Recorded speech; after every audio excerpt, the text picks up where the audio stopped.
Hey, I'm back after a pretty long time. Now, you guys probably wouldn't suspect I'd have something like this on my workbench, but we'll get to that in a second. Let's talk about where I've been. Bought a new toy in December, been busy with that. Then the last 2 months I've been out of town on training, and I got this in a package deal, and I really couldn't confuse it. I got this and a low C810. Guy just pretty much gave me this, so here we are. Got a nude to me. Traxxas Jado 3.3. It's been sitting for a very long time. And it's in pristine condition. Like, look at the chassis. It's brand new. So it's been sitting for, I think I did the math, like 15 years or something like that. So I thought I would take the opportunity and thought it'd be pretty cool to make a what to do when getting a used nitro vehicle. So the first thing I would do, especially if it's been sitting, when you go to look at it, I would come over with a pack of batteries and see if the electronics work. So there we go.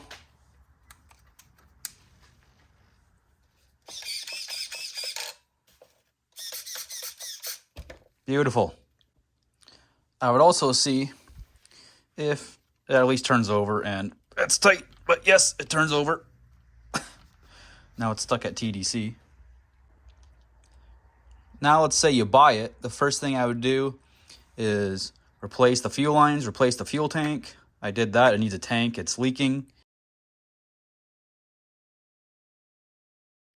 It does run too. I got it running when I was out of town. It runs, but not great. Probably because of the fuel tank. Because if you guys don't know, it's the back pressure from the exhaust kind of acts like a fuel pump. So if you got a leak in your system, it's not getting the fuel it needs. So that's probably why. But today, just for giggles, I'd like to take the engine apart, clean it up, and maybe it might run a little bit better, maybe not. I took the plug out, replaced it when I was away. With the minimal tools I had, was kind of sketchy. I found an 8mm socket, but didn't have an extension or ratchet, so I just found an Allen key and jammed it in the socket, and then got an adjustable for more leverage. But yeah, that's what I would start with, just getting it running. And then afterwards, depending on the shape of the vehicle, I'd go over the shocks and the diff/transmission, whatever you have in your application, and go from there.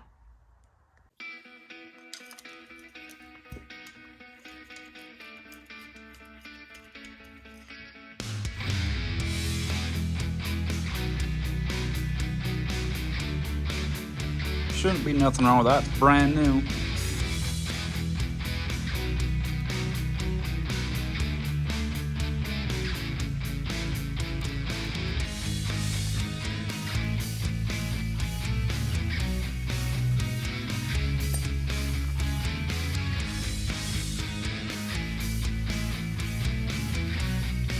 Oh, I was afraid that was going to happen.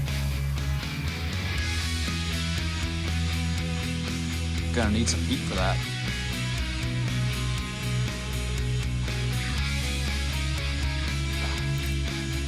It's hot, boys. She's freaking hot.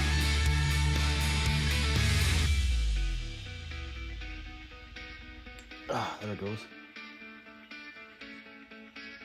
Got her. At what price? I don't know. I burnt the hell out of my thumb. But sweet as out.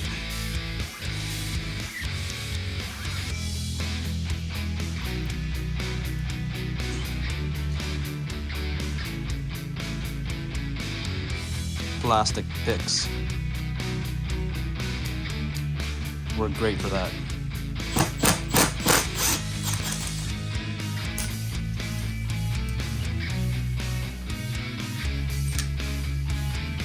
Now that crank is stuck in there pretty good.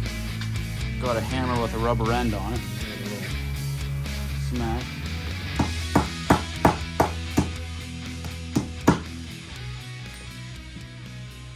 And there you go. So there we go. Engine all torn apart. It really doesn't look like it has very many miles at all on it. She's a bit dirty. You can tell where it's been sitting forever. So overall, it needs good cleanup. There's a bit of life left. Not bad. So I just ran everything through the ultrasonic cleaner, and everything looks very good shape. I truly do think this engine has very low runtime on it, especially just judging by the sleeve. Like, look how clean that came out. I don't think there was very much runtime on it. Like I said, everything just cleaned up phenomenal. So the bearings do have a little bit of grit to them. I do have a set of bearings here, and I probably should throw them in. But the only problem is this rod has a little bit of slop in it. And you guys, I'm sure almost everyone knows that the 3.3 probably has one of the, if not the weakest rods out there. These are notorious for splitting at the top because they don't have a bushing like the bottom end. See how there's a bushing in there? Well, they don't have anything up top, and they are very thin. So once these get a little bit of slop in them, they just grenade. So it would be a shame to, slap a set of bearings in here. Mind you, probably wouldn't, technically it didn't cost me anything because I have the bearings here already. But it'd be a shame to, put a set of, I don't know, I'm going to throw a guess, I have no idea, probably like a $30 bearing set in here just for this rod to grenade and then take out brand new set of bearings. I do have a very special rod here, but hell no, I'm not putting it in this. But I got this upgraded rod from my good friend Rick at RB Mods. And no, he's not making rods again. I've just had this for a very long time, even though I didn't have any 3.3s at the time. But you can see here, just a way better design. It's made out of a better material. It's got more meat up top on the top end here, and it's got the bushing on either end. So this would make this engine last, but I'm not putting it in here. Maybe one day if I get like a modified 3.3 or something like that, this is what deserves to go in there. But yeah, and if you cared about it, I wouldn't put Traxxas bearings back in. Put some quality bearings in it. And if you're going that far, well, maybe you should upgrade the carb too, because everyone knows these carburetors aren't great. I don't know why Losi discontinued the 3.4 carburetor. I feel like they kept it around as long as they did, just for the Traxxas guys. But yeah, if you were going to put all that money into your 3.3, like putting a good bearing set in it and putting a good rod in it, you might as well upgrade the carburetor too. The best out there is the OS 11K.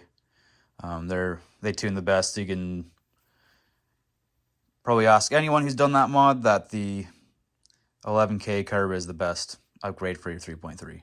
So anyways, like I said, probably making a mistake not putting a bearing set in this, but like I said, I would just hate for that rod to let go and take out a brand new set of bearings. So we'll slap this back together, see if it runs any better. Like I said, it's probably not going to run fantastic because it does need a tank. The seal is leaking. So yeah, we'll put this back together and see how it goes. I'm also going to do this engine a little bit of a favor. I'm going to assemble it with the RB Mods After an Oil, just because it's a little thicker, a little more tackier, just to reduce the wear a little bit more on initial startup. Just like I said, just to be a little bit easier on that connecting rod.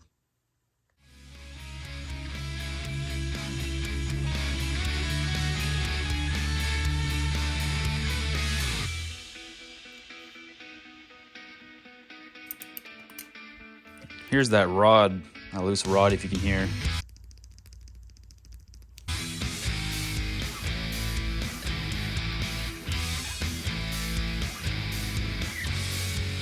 Oil takes it up.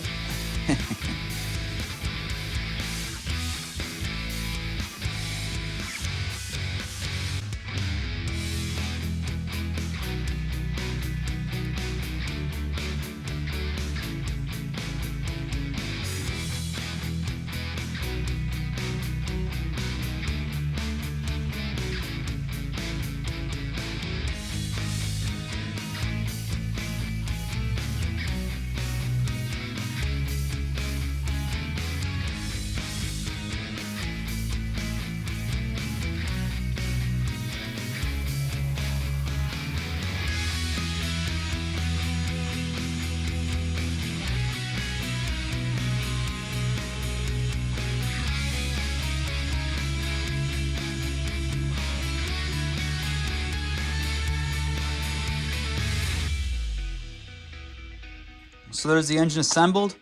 Now I'm just gonna slap the clutch on, slap it in the car, and see if it runs half decent.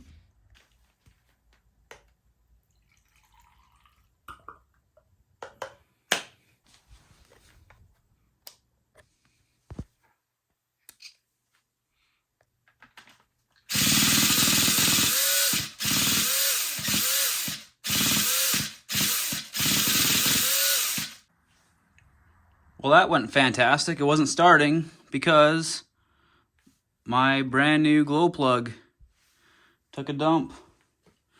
This igniter is fully charged. Why is my camera acting stupid? And you can see nothing. Doesn't work. So I put a used glow plug in. Finally got it running, and I think the clutch spring snapped. Because, as you can see, oh,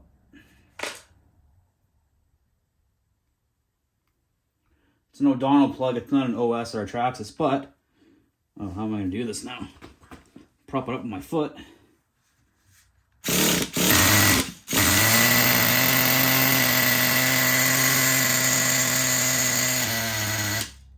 As you can see, it stalls as soon as it hits the ground. So, bummer. Maybe this, I still made out like a bandit, but maybe it was worth it. Just needs a little bit of money put into it. But yeah, kind of unfortunate, but what do you want for $50?